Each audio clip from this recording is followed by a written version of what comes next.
आज हम कुछ ऐसे शब्दों को बोलने का अभ्यास करेंगे जिनका उपयोग हम हमेशा अपने बातचीत में करते हैं। मैं हूँ वंदना झा।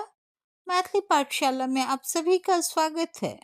आइए हम सब कुछ एहन शब्द सब के बजबा का अभ्यास करबे जाहि के उपयोग हम सब हरदम अपन गपशप में करैत छी। हम छी वंदना झा। मैथिली पाठशाला में अहाँ सब गोटेक स्वागत अछि। अब हम शुरू करते हैं। अब हम शुरू करैत छी।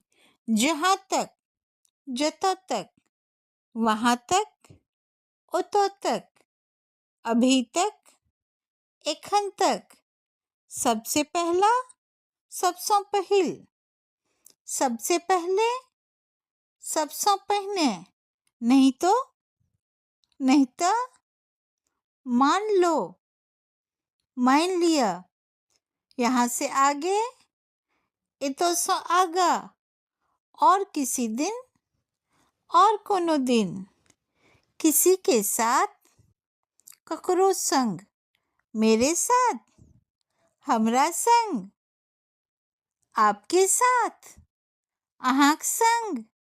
ऐसा क्यों? एना किया?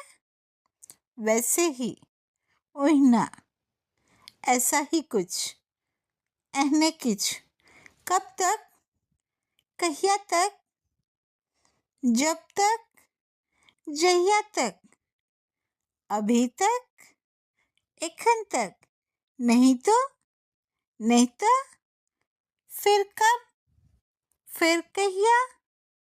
अभी नहीं, एखन नहीं। आज के लिए बस इतना है।